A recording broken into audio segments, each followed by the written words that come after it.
What's going on, everybody? Welcome to a special episode of the Dissect the Film podcast, where we're doing something that we don't normally do, but when someone reaches out, I can't say no.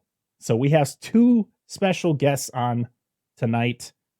One is the writer of the newest Shudder movie, Spoonful of Sugar, and the other is a co-host or host along with the writer on a podcast called Pitch. We have Leah Saint Marie and Angel Murphy. Welcome in. Hi. Hey, thanks so much for having us. Absolutely. Thank you. Thank you for reaching out. It's awesome to when people want to be on our show, because I always look at our show like, why do people want to come on here? But but I appreciate. So we're not the first people who've come on. No. We've had guests on the show, but it's different when it's people that I've known for a while, and then it's like, trying to get that, like, people that I'm just meeting you guys. So I'm a nervous wreck, but I'm going to try to get through this without it showing. But Angel makes me nervous all the time, so you're fine. Well, I make myself nervous, so maybe it's just me, but we're all affected. I don't know. So before we get into Spoonful of Sugar and the podcast, why don't you guys just introduce yourself and tell everybody what you guys do? Sure, Leah, you go first. Well, thank you. So my background is in investigative journalism. I worked at the Innocence Institute at Point Park University, along with Bill Mushi, and we helped exonerate wrongfully convicted individuals. And I did that on purpose. I got my master's degree in journalism so I could be a better writer. Wow. I should have gone first because I'm not nearly that impressive. I've done nothing for anybody. No one's been exonerated based on my past. I started in this industry as talent, so as like an actor. Before that, I was a musician. I play the saxophone. I play the flute. And then over the years, I just always had my eye on directing stuff and writing and whatnot. So I've just kind of like self-educated myself about all the things indie filmmaking, and have come to meet lovely, wildly educated, articulate people like Leah in my time here in LA, and have been fortunate enough to be able to stick around and do some damage. Very cool. Very cool. Let's start off by talking about the podcast you both do together called Pitch. Yeah. And just tell everybody what the podcast is all about, and how did it come to be? Sure. So Pitch is a 2-part podcast. We have a premium feed, which has writers basically submitting an elevator pitch for a story they're working on. And then we ask those writers, if it's a screenplay, to send in the first 3 pages of their screenplay. And we get a group of actors together, and basically like an old school radio play, we do a table read of it. And so if you're like a manager, or you're an agent, or you're a development executive or assistant, and you're looking for stories, or you're looking for writers, and you are either wanting to find a way to listen to pitches in your car, or on your lunch break in a podcast form, or you want to bring pitches to your boss if you're looking for writers, it's kind of packaged for people who are looking for writers and stories. In 20 to 25 minutes, they can listen to 2 to 3 pitches, 2 to 3 writers, and kind of get a sense for, I like this person's story, and I like the way they write. And, the actors sounded great reading their pages. Let me ask them for the rest of their script, and let me set up a meeting for them. If you're not in the industry, it's kind of a cool insight into what the pitching process on a very small scale is, because we don't have a lot of time to do big, network pitches and whatnot. The writers are just offering elevator pitches, which are basically in our world 3-minute pitches and summations of their story and a quick little writer introduction. So if you're just like a casual movie fan and you want to kind of have a look behind the curtain to see how stories get made, this part of it is often not discussed. You've got a producer or a director or a writer or even a studio person who's found a story, and then they have to go verbally articulate what's in this script to someone and get them excited about it, for that person to be like, yeah, let's take a look at that. It's the pitching process. And there's no, at least to my knowledge, there's no catalog of story pitches. There's a lot of script pipelines, right? You have a short script, you have a feature script, submit it to us, we will get it to industry professionals, right? There's dozens of those in Hollywood, and we don't have a way to, in my opinion, share pitches with the world in a similar way. Reading a script for a layperson it can be enjoyable, but it's a specific format and it's a little bit of a different experience than reading like a novel or a graphic novel even.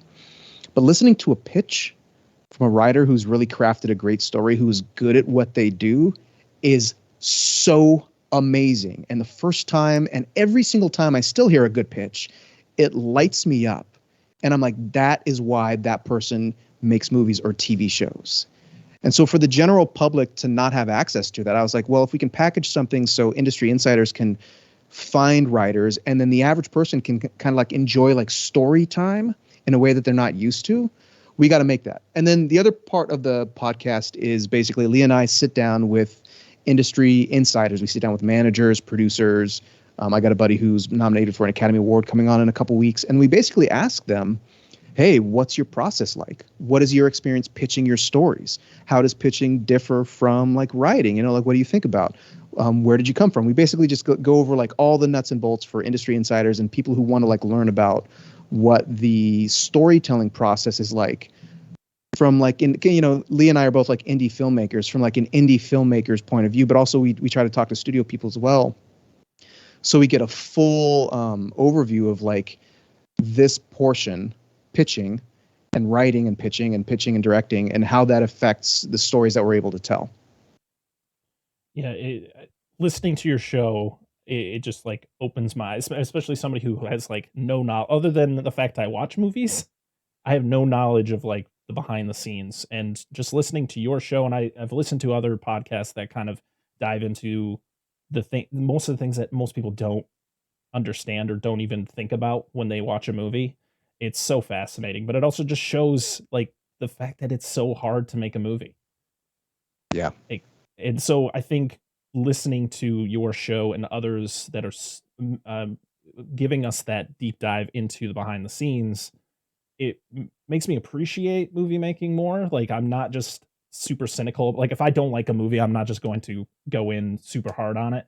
And indie, especially, I think indie filmmaking is different too, because like it just shows how I feel like. I mean, you guys do it. Is it you think it's harder to make an indie movie than it is maybe a big budget movie, or is it the opposite? What do you think? Both are hard. Both are difficult. I mean, I should have worded that a little bit different, but they're difficult in different ways. Okay. And I have yet to direct a studio feature. You're answering to you're serving different masters at every level, right? Right. And then even within the studio system, from what I've been told, they all operate differently, and each series of producers above you and studio executives you are different. So every movie making experience is going to be completely unique, but they are difficult in different ways. Like indie stuff is like, how do you find the money? Yeah. How do you like find the money and like ask for favors and to get it done? And and studios is like, well, they have the money, but like, how do you convince the suits that your choice or your decision as like a director is the right one, right? When they've got actual like final say. So it's a different set of challenges. What do you think, Leah? Is there anything else specifically in there that? Yeah, I think there's a reason that Edgar Wright left Ant-Man, right? Yeah. Because it's hard to be as creative in your own way as you want to. Like Angel said, you serve different masters. Right. But I think it's true, like, even on the indie level, like you're collaborating with people, and you just want to make sure that you're collaborating with the right people that have the right vision. Like, what movie, Night of the Demons? Have you seen it? It's this great movie. At the very beginning of the movie, they do something that I hate, which is they show the monster right away. And it's huge and it's big and it's got smoke coming. It looks cheesy as hell. It was good for the time, I guess. But the reason that they did that is because the producers said the film needed it. And the director was like, no, I don't want it at all. And the movie would have been better had they not shown the monster. Unequivocally, like outside of my opinion. So be rich and make your own movies. Answer to no one. But also, just that, like when you're telling you're telling that story about Night of the Demon, it's like, did not nobody see Jaws and how effective Jaws was by not showing the monster? This is the great question. It's wild. Right? Yeah. So well, I mean, Night of the Demon was like 1950. Oh, okay. I was thinking of a 19. different Night of the Demon. I think there was wasn't there a Night of the Demon in like the early 80s? Yeah. Well, there was Demon Wind. Are you thinking Demon Wind? Oh, I watched Demon Wind. That's a movie. No, I don't know. There's so many movies with demon in the title. Yeah. You can tell who are the horror fans and who is not. I'll look it up. Go ahead, Angel. You're going to say something. Well, there's a phenomenon, right, where one movie does something really, really well, and that becomes like the standard, like Jaws. Don't show the monster. It's so much scarier, right? Right. And then after that, if someone's doing a similar monster movie and someone dares to deviate from that tenet, don't show the monster, right? When that happens, because it happens, right? And we look at it and we all from the outside go, that was a horrible choice. Why did they do that? I've started to be like, okay, what were the decisions that went into making that decision? Like was it a taste thing? Was it someone had an idea and it didn't like necessarily land? Did they audience test it? We just had a great guest, Stephen Horniak, on our show who talked about audience testing and the like mind-blowing process how that can change a story after they've shot it and they have to go back and reshoot. So, if everyone's seen Jaws and someone then shows the monster at the beginning of the movie after Jaws comes out, and it falls flat, it like ruins the movie, right? Or it like makes it less. One, like as an audience member, that sucks for us, but also as a filmmaker, I'm like, why did they do that? What were the decisions that went into that? Who had the power to enforce that decision? Or did no one actually see how it was going to negatively affect? It's like this weird thing of like reverse engineering the decisions we see as audience members and being like, what led to that? That fascinates me at least. But you're right. Like, people should heed the like effective tenets, but they don't always do it. Well, yeah, I mean, just speaking, not to have a little side tangent, but speaking of Jaws, like it was supposed to be prominent throughout the movie. But the fact that the shark never worked, Steven Spielberg just had to be creative with it, and then we got a masterpiece. Yeah. It's mind blowing. Every time I listen to anything about making a movie, it just blows my mind. Just the intricacies and everything that goes into it. It's just like people can just watch a movie and be super judgmental, but they just don't know exactly the work that's put into it to and what especially with like higher budget movies, who's actually behind the wheel. You might have this high profile director, but is that director driving the car, or is it just the studio making doing it? So, but I've seen indie filmmakers who did like watching interviews with them and seeing like they are mostly fully in control of a movie just because of the budget and everything is coming from their mind. Leah, since we're going to be talking about Spoonful of Sugar, how involved were you as the writer of the film? So what was great was working with Mercedes Bryce Morgan, who directed it, and Katrina Kudlick, who helped produce with her Fever Dream Studio, along with Vanishing Angle, Matt Natalie, who we also interviewed on Pitch. They were so collaborative. And I was on a different film set doing something else during production. And so I was working two jobs. I remember just being exhausted. And they would have notes every day. They would have notes on the script that they wanted to change for tomorrow's scene. So I was like up very late rewriting and going back and forth to make sure that I got all of the notes correct. And so it was wonderfully collaborative. And I think it's because Katrina, Mercedes, and I all speak the same language. Like they're huge horror fans. This is like Mercedes' genre that she loves to do. She told me in one of our first meetings that she loves to make people uncomfortable. And so that's what this movie definitely does. This absolutely and I was is like, that. She's good at that. I was like, I dig that. That's my language too. I like to put people in the hot seat with a story. So majorly collaborative. It's always great to hear, that the person who wrote the story is involved throughout the entire thing, because at the end it's still your work. Like it's still what's on screen is what came from you, and not somebody submits, you write it, but then you have, 14 other people messing around with it, and then by the end, it doesn't look like anything that you created. Yeah, I watched this with my wife, and my wife doesn't watch a lot of movies like this. I usually watch a lot of indie horror by myself.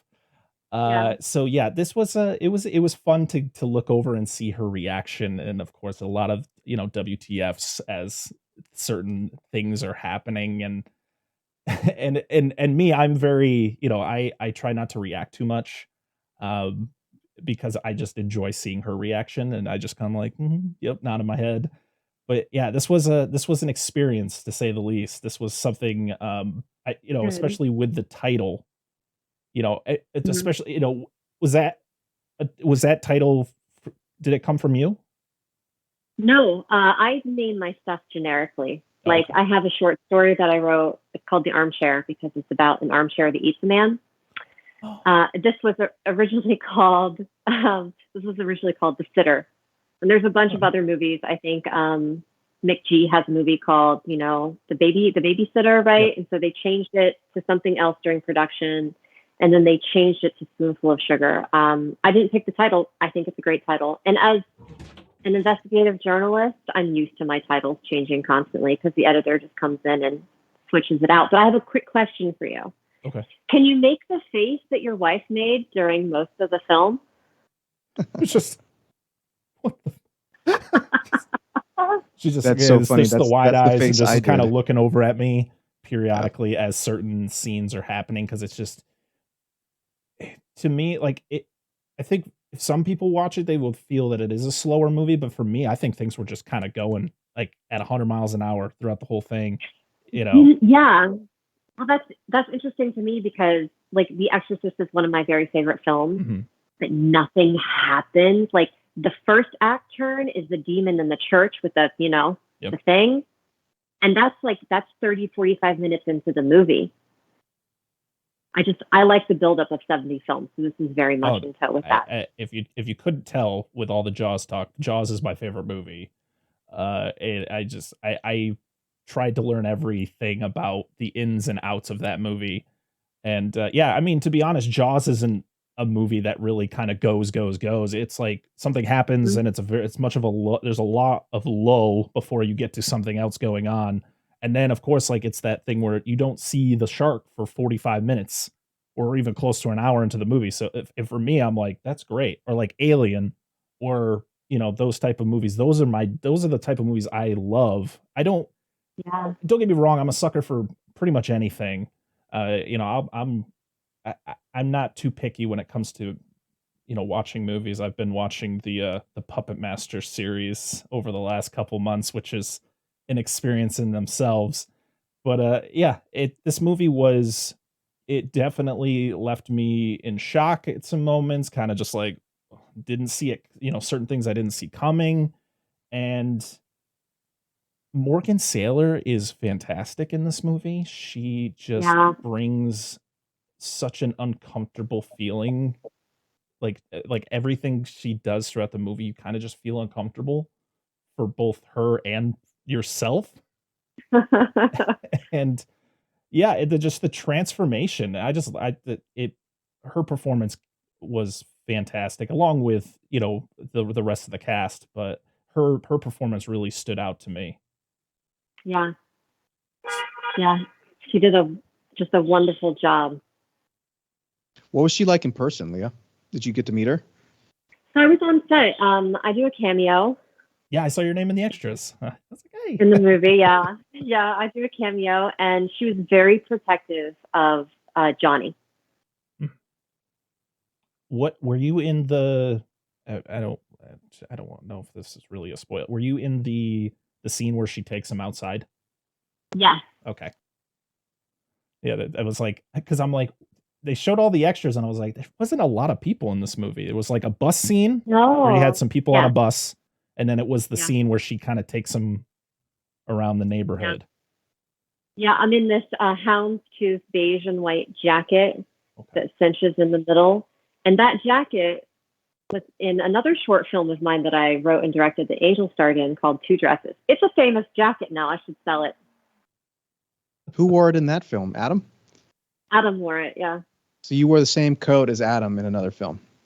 Yeah. And you still have it? Of course, it's a wonderful jacket. When is it gonna make another appearance in one of your films? As soon as somebody gives me money to make the next one. Okay. Any investors who are listening out there who love a houndstooth coat?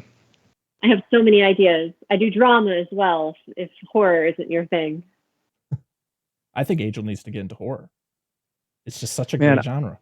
I got to be honest. Like, I have a couple friends, filmmakers, who have all got their start in horror, and it's just amazing to see how doing a good horror story can really launch a career.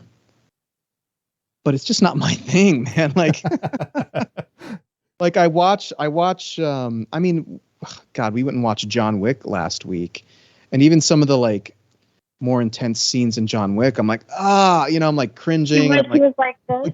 like turning away. It's just my sensibilities are just too tender. I just don't have it in me. Brett, you do your wife's face again for Spoonful? That was Angel's face also when he watched Spoonful of Sugar. Oh yeah, that's great. I'm just like, what? Like, why? It's unlike I'm uncomfortable enough in my everyday life. I don't need the things I'm watching to make me feel as uncomfortable as horror makes me feel. And some people get off on that feeling, and I'm not like I'm not one of those people. And God bless them, but that's like it's not for me. So it's I mean, what's more uncomfortable, watching like a kill scene in a horror movie or watching a sex scene? I mean, it all depends, right? It's the how of a thing. So if it's gratuitous and like graphic for graphic's sake, then neither of them are pleasant for me. If it's well crafted and like either pays off something earlier in the story, or it complicates something, or it like sets up something later in the story, that sort of storytelling for me is rewarding regardless of what it is then, right? Right. But like gratuitous or intense for those sakes, I mean, some people love it, God bless them, but it's all in the how for me. Yeah, I completely agree.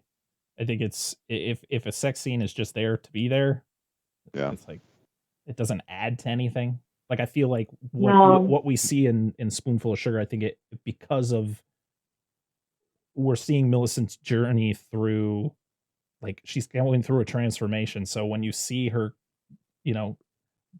doing things, it makes sense to the story that's being told on screen, which I appreciate. But when it's just like, yeah, we're just gonna do a sex scene for the next 2 minutes, and you're just like, why? Yeah. No, I was very cognizant about that when I wrote those several scenes that have that portray that. It's because the theme is motherhood, right? What do you do to protect your family? And underneath that is power dynamics. So every sex scene in the movie is an exchange of power or reasserting your power, especially for Millicent. And I had somebody do a critique of the script of this film, and they were like, Jacob and Rebecca have sex too much. I'm like, but they don't at all, ever. It's always like an attempt, and they get to a certain point, and then it like something stops them from doing it. Yeah. That's because they don't have any power until the end. Right. Or at least Rebecca doesn't. And boy, that ending. I know. I want to talk about it so bad because it's. I mean, I have no problem. I could always put a spoiler warning, and we could talk some spoilers on this movie. And and then people can just make sure to go to watch it, and then we can talk. All right, if you haven't seen Spoonful of Sugar, make sure to go check it out on Shudder right now. For one, Shudder is only like $5.99 a month, so it's cheap, and it's got amazing indie horrors like Spoonful of Sugar. So go check it out, because we're gonna spoil the crap out of it right now. Because when I have the writer, we're gonna talk about it. All right, that ending. Let's start off from the end, okay? I just didn't see it coming. I thought it was gonna be so different from what we saw, but the crazy thing was we got the hints, like throughout that. These other babysitters they didn't just leave. Like there was. What did you think the ending was going to be? I thought Millicent was going to kill I thought I really, it was probably just that like basic. I thought that Johnny was gonna kill his mom, and then Millicent Mhm. was gonna get with the dad, and they were gonna live Mhm. happily ever after. But I'm like, nah. When I saw it happen, when I saw Johnny actually kill Millicent, I was like, okay, I like this more because it's not what I was expecting to happen.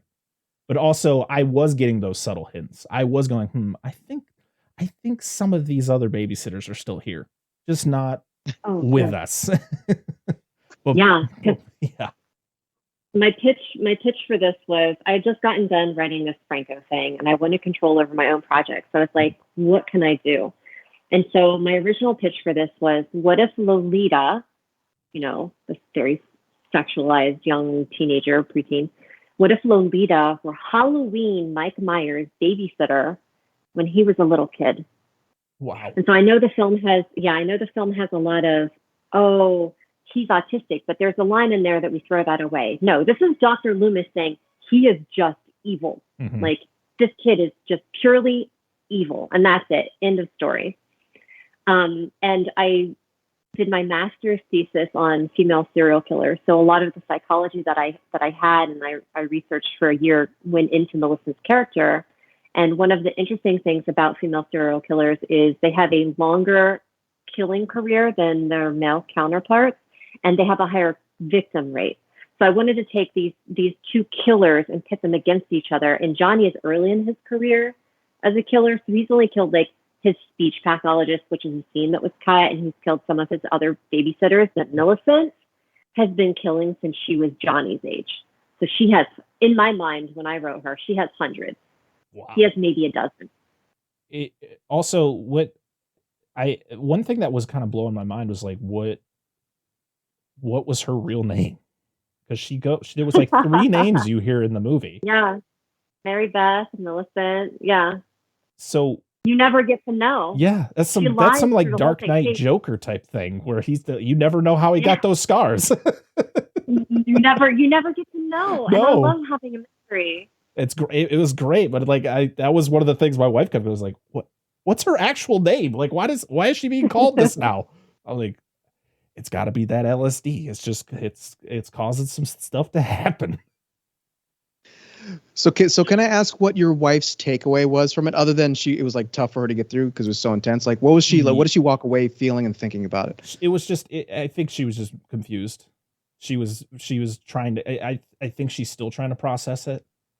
As I stated before, it's not the type of movie we really watch.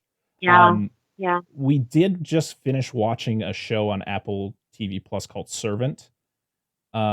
Which kind of, it's like a nanny goes into a family where like the family has like a traumatic experience. They lose a child and they hire this nanny because the mom has to she hasn't fully accepted she lost the kid, but like crazy things happen. And so like that was probably the craziest thing she's seen, like the most like mind bending things she's seen. And so after this movie, yeah, it's great though. I love it. She's a little bit harder on movies than I am, because she's not used to that type of film. But yeah, I think she just came out with her brain just kind of melting.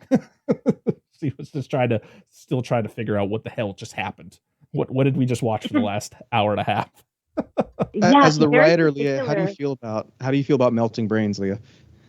Oh, I'm all for it if I get to melt people's brains. But it's kind of like this subgenre of babysitter films, right? Mm-hmm. You invite a stranger into your home. I had this experience. I babysat a lot in my life, and I went into this person's home and I watched their 2 sons. Well, they just left. This is before background checks. This was like late 90s. I was like, you don't know me. You were just walking down the street. They were just like, hey, excuse me. Excuse me. Come here. I got $20. Can you watch my kid? It's this very spooky subgenre. Like you have the Haunting of Bly Manor. You have Babysitter, mm-hmm. right? Mm-hmm. And I think that there's something very visceral about inviting a stranger to do the most intimate of things, which is watch your family, which is the thing that you protect the world from. If your wife wants to know, like, the movie is about what would you do, what lengths would you go to protect your family. Ultimately, that was the theme that I went for, like this idea of what motherhood is. I will pass that message. See what she thinks. Yeah. Unmelt that brain a little bit. Unmelt it just a little bit. See what her process is now. So, did you, as the writer, do you have any say, or like, are you involved in like casting or anything? What was so great was Mercedes would ask me who I liked for roles, just to know my opinion so that she could get out of her own head and branch off a little bit. But ultimately, she had final say, and I think she did a killer job. Yeah, this cast is this is a good one. I do I found it funny though when Millicent first shows up to the house for the interview and then she sees the dad for the first time. I know. I was like, of course, it's just a ripped man out there doing some yard work. Of course. And she's just tale as old as time right there. She's going, and then of course, like, she's processing. I mean, I even me, I would have been drooling over him too. I would have been looking out the window like, I need to work here now, please. I'll tell him. I'll tell him you said that. Micah is so friendly. Yeah, I mean, it's definitely a movie that leaves you uncomfortable. It leaves you just kind of thinking, like, especially Millicent, like, she looks like, I mean, clearly you see her going through some really messed up stuff. And as you had stated, the fact that, like, she has done this before, like, she is a killer herself. I mean, we see her do it in the movie, but then you also see that she's also killed others.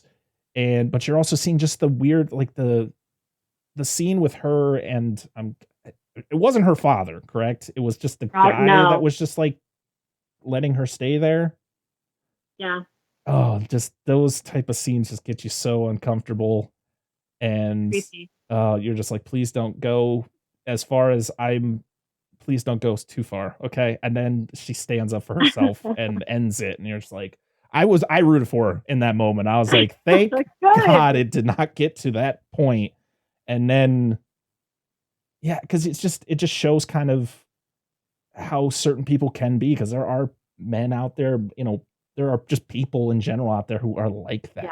Just they prey on young people and to get their rocks off, as they say. It's like Hard Candy. Remember that movie? Yeah, that's another one that makes your skin crawl a little bit. Yeah, but the whole LSD spin on it kind of adds to it, because you're not seeing things mostly what she's actually seeing. You're seeing an illusion, because there's moments where, like, she's talking to Johnny and then, like, it cuts, like, she then sees the dad and then she looks down and they're both gone. And then the scene progresses to a pretty graphic scene. But you're kind of questioning, was that real? Did that happen? Because, like, Johnny's in his room now. Like, what's happening? Like, again, this is a mind-bending, mind-melting movie that just leaves you with so many questions and, like, wondering what's real and what's not real. And everybody on screen just makes you, like, tries to force you to believe this is what's real, but then you're just like, but what about that? That just, like, how does this all work? Yeah, she's tripping through the whole movie until she throws the things away at the end. And that's something that Mercedes and Katrina really like to play with, is what is real and what isn't real. They do it in their film that premiered at TIFF this past year, called Fixation. And I think it will be a thread throughout Mercedes' career on what is real and what isn't real, playing around with that dynamic. Makes for entertaining filmmaking. Right.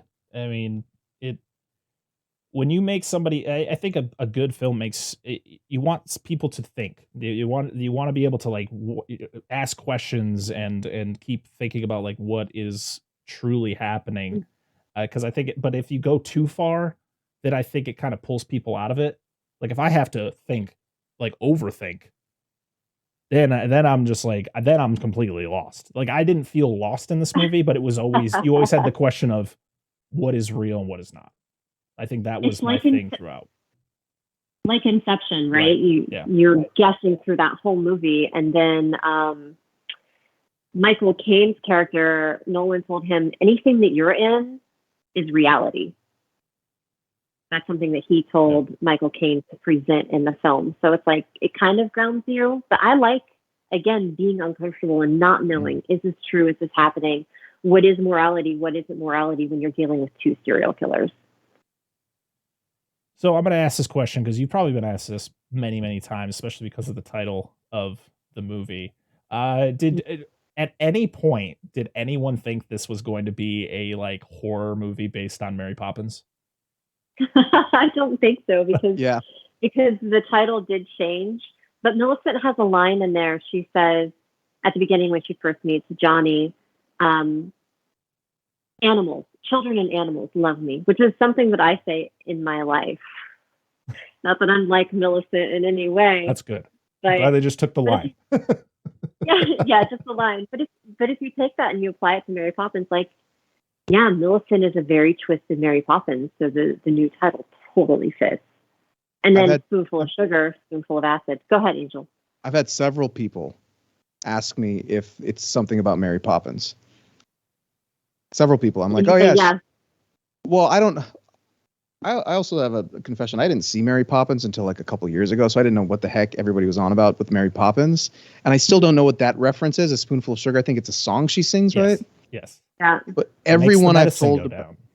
Yeah, there it is. Yeah. Everyone I've told about your film, everyone I've told, however you say that, they've been like, oh, is it like a Mary Poppins thing? And I'm like, I don't know. It's like it's a babysitter, so maybe. But there's bad stuff, so. Don't watch it with your mom. No, don't watch it with my mom. My mom can't watch this movie. But it is a Mother's Day film. No, it's not. No. I watched it on the wrong day. Don't. But if you're listening to this, tell your mom to watch it separately. And you watch it by yourself. This is not for children and parents to watch together. Definitely take your mom. My family loves movies. Like, my dad owned 2 video stores growing up, so I watched everything and anything that he owned. And we go to movies all the time. I was a projectionist for like 10 years. And whenever I go home to Ohio, we go together as a family unit. And one year, Hostel 2 was playing on Father's Day. And we took my dad to that. He was like, you know the scene I'm talking about. He's like, nope. So happy Father's Day, happy Mother's Day. That's awesome.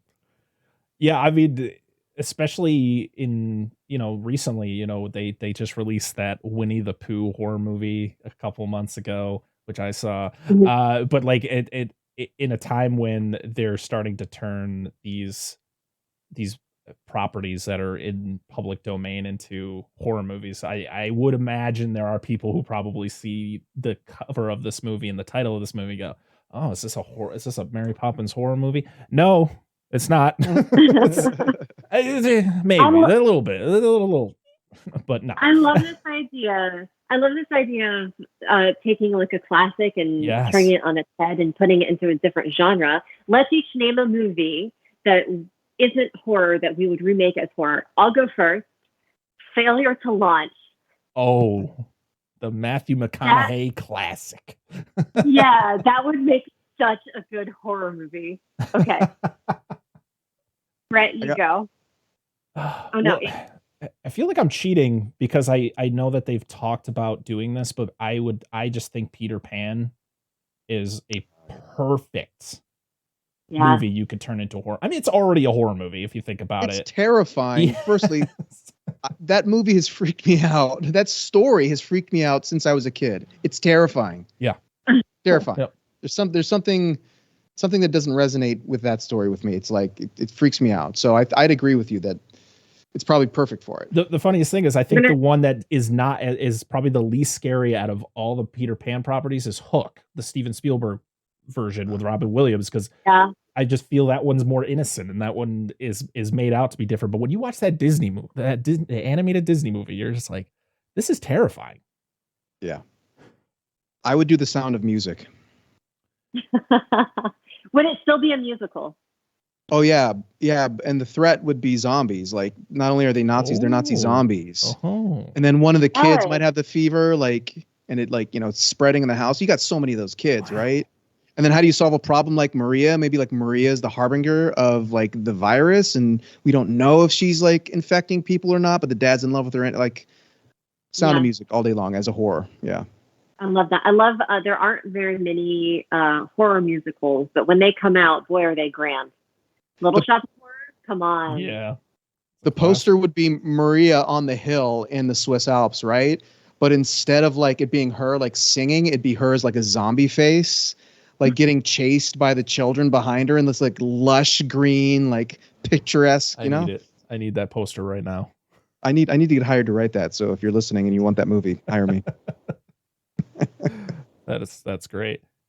Let's kind of branch off and I just want to ask you guys some questions that I try to ask everyone that I have on the show. But like, what if you could pick? What is your favorite movie of all time?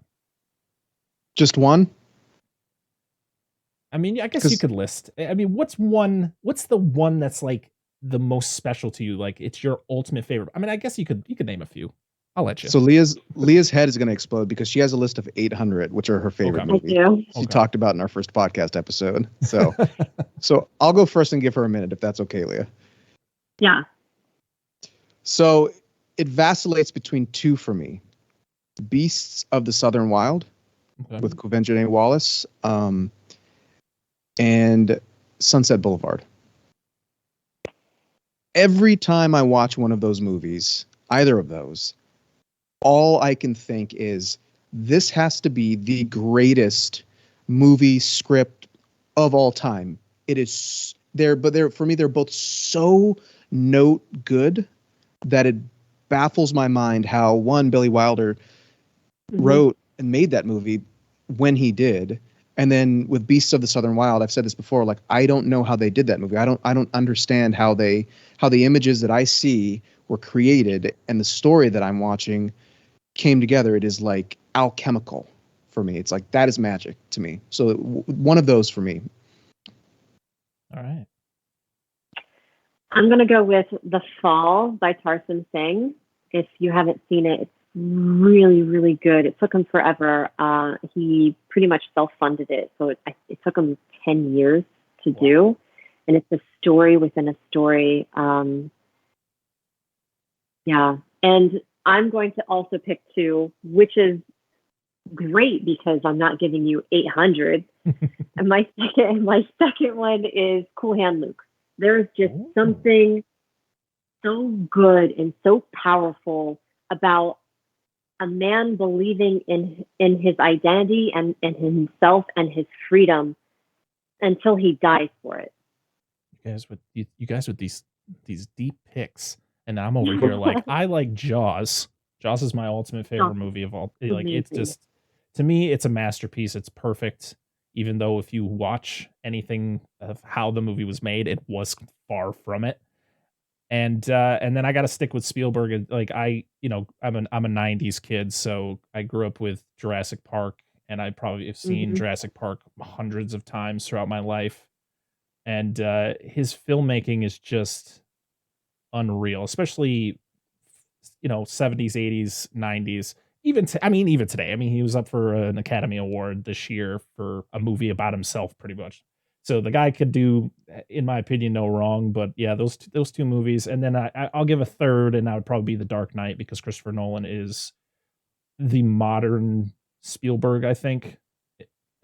Just the way he uses so much practical effects compared to just throwing CG everywhere. Even though Spielberg uses a lot of CG, but he was kind of like, he was there in the beginning, so it just makes more sense. But like Christopher Nolan, he's a genius. And The Dark Knight was one of the greatest, not just comic book movies, but one of the greatest, like, just movies of all time, in my opinion. Yeah. If you go to my YouTube, skip past my director's reel in the art house horror film that I have on there, there is also a video of Jeff Goldblum reading a poem that I wrote for him on stage at the Rockwell. That's awesome. Yeah. And if you haven't heard these stories about Jeff Goldblum, Brett, he is quite the charmer. I've seen It's so like many interviews with him, and Okay, so you know. the man is The amazing. best kiss. He's irresistible in real life from what I've heard firsthand from women like Leah and through interviews. Like, he is dangerous around town. So hide your wife. And he's also from my favorite city, which is Pittsburgh. So yeah, he and I talked about Pittsburgh because I went to my other master's degree was his hometown in Pittsburgh, Murray Hill. That's awesome. Did you talk about it over a glass of wine? Maybe. I'm not telling you my life. All right, next question. Since you both are filmmakers, who is like a high profiled actor that you would love to work with? Angel, you go. Yeah, I'm going to throw it to whoever wants to answer first. I went first last time, Leah. This is on you. Oh no, but I don't like dead airspace because there's so many good ones. It's okay. I'm going to be editing this, so it's okay. Take your time. High profile. Well, Meryl Streep. All right, Meryl just is like that good. Like, everyone just wants to work with her. It's insane. But you know what? And funny story about Meryl Streep. Where I live, about 40 minutes away from where I live, my uncle used to work at a deli, and she was making a movie close by, and she went into that deli and she ordered the sandwich, and she told him to not call her by her name because, like, of course he knew who she was. And then, as a joke, he literally, once her sandwich was done, he just yelled Meryl. But that's the kind of guy he is. He's a jokester. So, like, he was like, "You're gonna tell me this? I'm not gonna do that. I'm gonna yell Meryl so loud." So there's my little Meryl story since you brought her up. Did she then slap him? No. I think she was probably like shocked at first, and then I think he said like she was really nice about it. Wait, was this in Pittsburgh? No, so I'm from Western Massachusetts. So there's a town called Great Barrington, which I think they do a film festival there once in a while. But there's a theater in a town next to it called Lenox. It's called Tanglewood. They do a lot of like the BSO goes there, and I know they do a lot of plays there. And so she was filming a movie, I believe, somewhere close. And we also have like a Shakespeare production company around here, so she might have been involved in that at some point. This was like in the late 80s, early 90s when this event happened, so this was probably before I was even alive.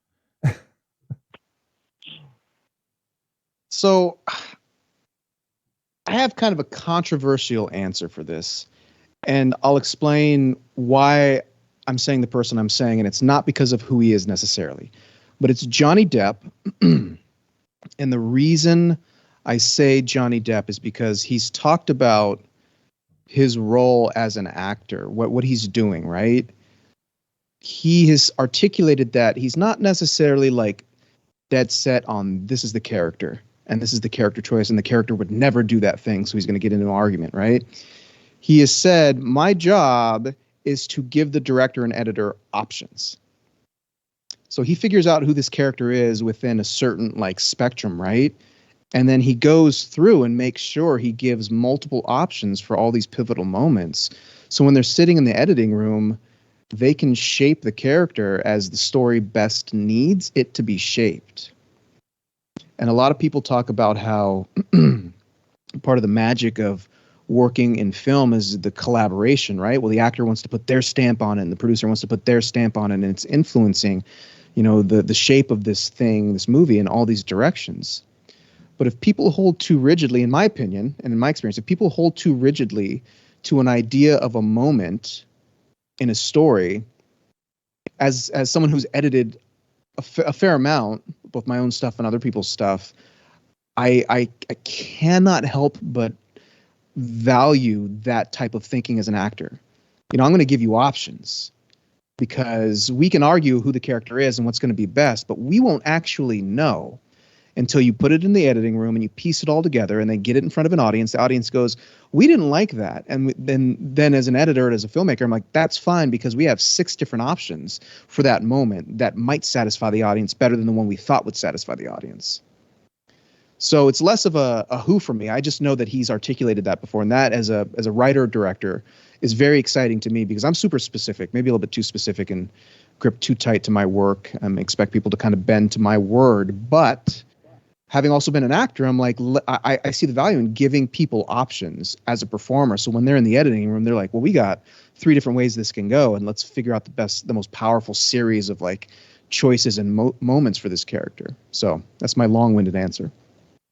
I like your answer. Can we answer can we do the answer again and pick the opposite gender? Go ahead. Yeah. Okay. Yeah. Okay. I would do Keanu Reeves. Oh, yeah, he's what a guy. That's what a guy. Yeah. I would do Janelle Monáe. Yeah, you would. She is. They're great. Right? They're great. Janelle goes by they. I did not know that. Apologies to Janelle and any of her people. Janelle is highly underrated as a performer and as an actor. I am the biggest fan. Yeah, they were fantastic in Glass Onion. Oh my gosh. They were great. Yeah. And I know they're fantastic. You know, they are a wonderful singer, and they just showed how amazing they are at acting as well. And it just blew my mind, because I hadn't seen them in much before that. I know they've been in a few things, but Glass Onion was like the first time I had seen them on screen, like in a big role. But crushing it. Great choice. Yeah, it's a great choice. I'd also do Rihanna. Rihanna surprised me in Battleship. I liked Battleship. I know a lot of people didn't. Battleship's fun. You know what? You can't go into Battleship and go, man, this is gonna be. I got to take this serious. All right. Yeah. No, you just got to go in, shut your brain off a little bit, because it's literally about, ships battling aliens. It's Independence Day in a way. And they did a good job with it. But that's what's so great about movies is you can have these indie things. You can have the high drama and the low drama of it. Or you can have the horror comedies, or you can go to the movies and eat popcorn. And my dad said, it wasn't since he saw Rocky in the movie theater and then saw Avengers Endgame that people stood up en masse and clapped at the screen. In Ohio, where people, I don't know, in Ohio, it's like, it blew my mind that people can have such a strong reaction to these characters, and I love it. I love the movies. They're great. Did you then send him what Scorsese said about the Marvel pictures, that it's not cinema, it's not movies, to ruin his day? No, good. My dad doesn't need his day ruined. Is he a big Scorsese fan? My dad just loves movies. Oh, he really truly just loves them. Yeah. I remember, so to go a little bit of detail, my dad owned 2 video stores, and they both went under. And so he brought all of the VHSs and all of the betas home. My parents were divorced, so I lived with my dad, and every wall was just movies. Every wall. He had stacked foot lockers full of movies. So when I came home from school, I got to watch whatever I wanted to watch. Oh. I watched everything without filter, because my dad was working all of the time. That's amazing. I'm so jealous. That explains a lot. Yeah. He saw some stuff as a kid. Yeah, I'll watch any movie. It doesn't matter. I'll watch any movie. I was kind of the same way with growing up. I had a grandmother who, I have some VHSs over here from grandparents, but my grandmother had a huge VHS collection, and that's how I saw Jaws, Jurassic Park, all the original trilogy of Indiana Jones for the very first time. Mm-hmm. Like those movies that kind of shaped my love for, movies, and the main reason why I started the podcast, because I just love talking about movies. That's kind of the whole point. I just like going on camera and just kind of going through a movie and just talking about it in a different you know, in a different view, because seeing it as seeing certain movies, especially movies that I loved as a kid, they they change over time, and either they get better or maybe they don't hold up so well. We just it's not out yet, but in a couple weeks we're releasing our Titanic episode, which I hadn't seen Titanic in like 15 years. And so Mm-hmm. seeing it as, a guy in his 30s compared to the last time I saw it when I was like in middle school, high school, it was a huge difference. I think I respected it more. I respect Yeah. what James Cameron did for that movie and the passion that he put behind that movie. Where when I was, when I first saw it, I was probably a little too young for it. I was probably like less than 10. And for me, it was just falling in love with the ship itself. I could have cared less about the Jack and Rose story. Mm-hmm. I was obsessed with the Titanic itself. So it's just me, like, I just felt like I was there as a kid. Yeah. But watching it as an adult, I still loved that. But I also thought that the love story between Jack and Rose were really good. And I was like, well, I'm glad I could appreciate that thing I didn't care about before. So Yeah. revisiting those type of movies and seeing if they still hold up, and getting to just kind of laugh at certain things, watching movies from like the 80s or even the 70s where they're using a lot of practical effects, and there are great Yeah. practical effects like The Thing from 82, and then you have some, lesser indie horror films from the 80s that may not have the greatest practical effects, but they're still so fun to see because it's just, I don't know, it's just the power of storytelling and the power of just the limitations they had back then. And Yeah. I just love movies. I'm with you, Leah. I just love watching I, movies, and I'm not the type of person who's going to limit myself. Except I'm not the biggest fan of musicals, but if I have to, I'll watch it. it depends on the musical. But Yes. I want to speak to being an advocate for our favorite films. Like, we have these favorite films like that we want to tell people about. We want to spread the word. When I was a projectionist, we were still on 35 millimeter, and I had a huge cabinet full of trailers that I was required to put 6 at the beginning of every film as per the request of the distributor. And they had certain ones. So if it was like anywhere in the Marvel universe, they had to present their own film. So it was like self-promotion. But I didn't do that. I was a renegade projectionist. And I would put trailers at the front of movies that I wanted people to watch, like Derek C. and Francis' Blue Valentine, a movie that nobody probably has heard about. I would put that trailer on the beginning of all 10 of my movies that I had in my movie house that year. Wow. That's awesome. Yeah. Were there any legal repercussions for you breaking No, the God, contract? no. Okay. Zanesville, Ohio, nobody cared. Nobody came in. Well done. And way to be an advocate for stories that you cared about, and you were in a position of power to, try to get people to see that movie. Do you know if anybody came and saw Blue Valentine when it came out then? Me. I did. So your campaign worked on you. My campaign definitely worked on me. I'm trying to get to Derek C. in France. I'd like to interview him for our podcast. So that's great. A little story that I want him to know about. Like 12 people at least saw your movie because of me, Derek. 12 more people. I'm sure more than 12 people saw it. 12 more. Yes. I guess, Leah, you are a writer, of course. Who would be the one director you would love to write a movie for? Oh my gosh, Lynn Ramsey. So Lynn Ramsey did You Were Never Really Here. Did either of you see that movie? Oh, I've heard of it. I've heard of it. I got to see it now.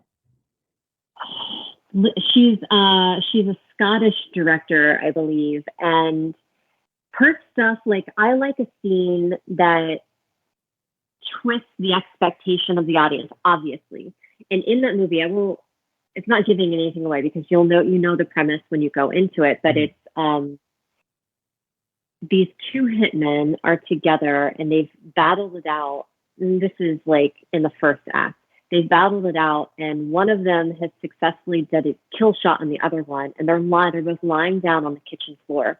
and the radio is playing a song, and you think, okay, our hero's going to get up, he's going to go out the door, he finished his action scene, on to the next thing. But what Lynn Ramsey does is something that I've never seen any other director do, which is she sat in that horrific moment where this evil man was dying, and our hero laid on the floor with him and held his hand until he passed away, and then he moved on to the next scene. Wow. I was like, the humanity of it leveled my soul. So that's who I would like. Very cool. That's who I would like to work with someday.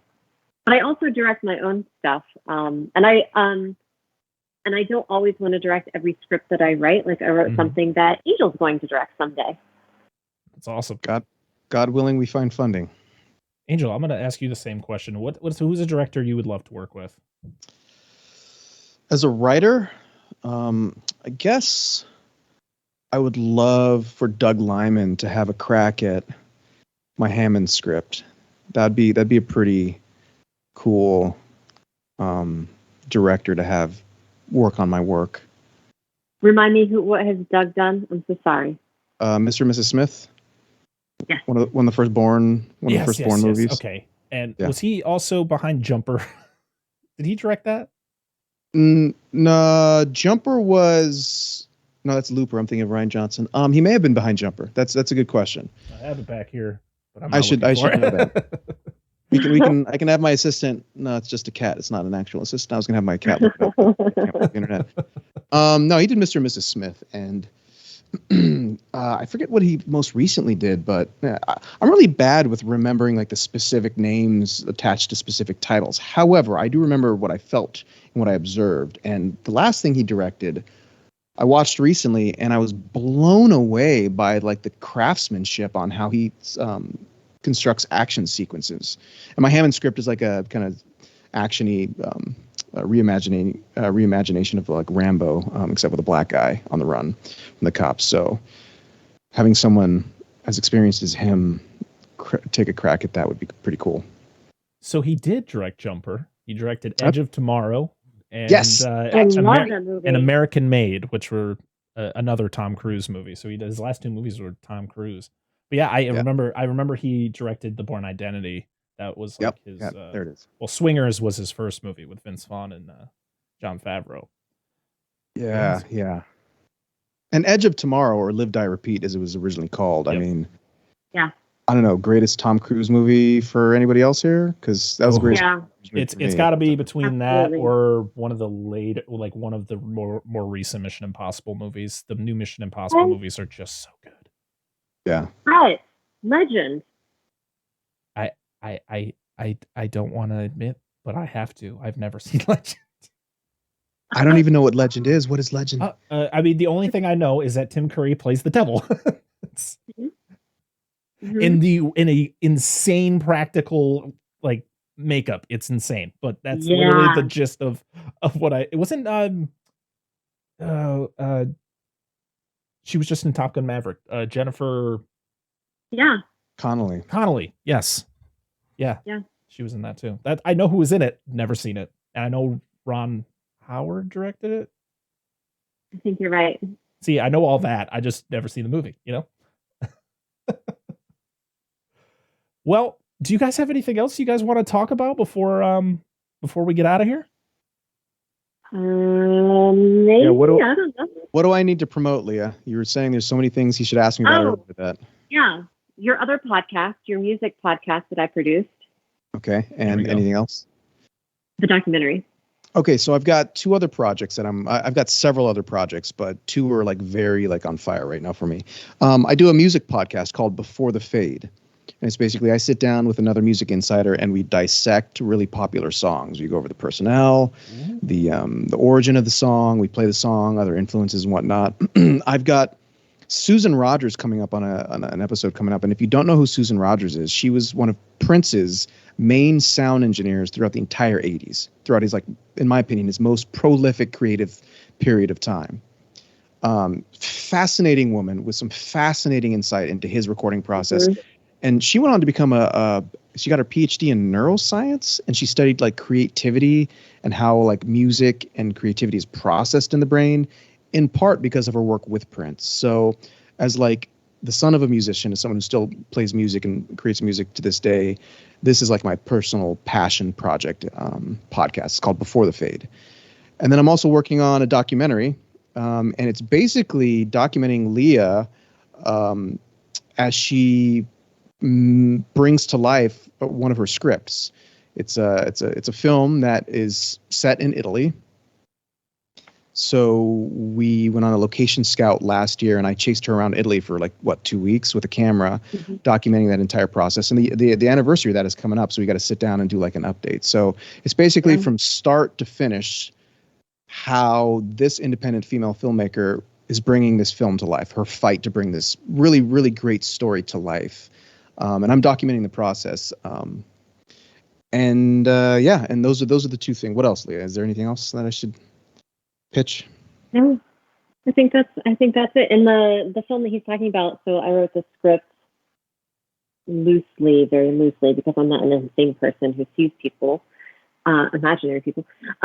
It's very loosely based on my life as a film projectionist. So one summer I lived on an island inside of a movie theater as the movie theater manager and projectionist, and it was the last summer for film. And so I wrote about this woman, it takes place in Italy. I wrote about this woman who is going through the worst heartbreak of her life, and she gets life and dating advice from her imaginary friend, Italian film icon Marcello Mastroianni, who is also in love with her. And we have some talent attached already. We have some funding in place already. And it'll be the second feature film that I will have directed, unless funding comes in for something else that I'm working on to be shot in France. So trying to make dreams happen. That's awesome. Well, I am very much, as I said, I just got into your podcast, so I'm very excited to see what you guys do going forward with that. I'm very excited to see what you guys do next. Especially, with everything you guys have been talking about today, it just gets me more excited to see more of your work. And where can people find you on like all the social medias? So Twitter, I'm at Leah Welch 19. On Instagram, I'm Leah.st.Marie. Yeah, and I'm on Twitter, and I think it's just the Angel Murphy or One Racing the Sun. I don't really know. It's like One Racing the Sun. It's One Racing the Sun. So it's all those words spelled out: ONERACING, the Sun. And you can just hit me up on Twitter. All of the links will be down below, so people can click on them if they want to get to your pages. Very cool. But seriously, everybody, make sure to check out Pitch, the podcast hosted by these two wonderful people. And also make sure to check out Spoonful of Sugar on SHUDDER right now. Seriously, you got to experience this movie. And please, when you see it, please leave a comment down below and tell us what you thought. And then, of course, I can share it to Leah and we can talk about it some more. And maybe, just maybe, we could do a full podcast episode talking about the movie from beginning to end. And maybe Leah would want to come back for that. We'll see. Sure. Yeah. But until next time, everybody, I am Brett Parker. That is Leah Saint Marie. And that is Angel Murphy. And this has been a special edition of the Dissect That Film podcast. We'll see y'all again next time. Bye. Thanks,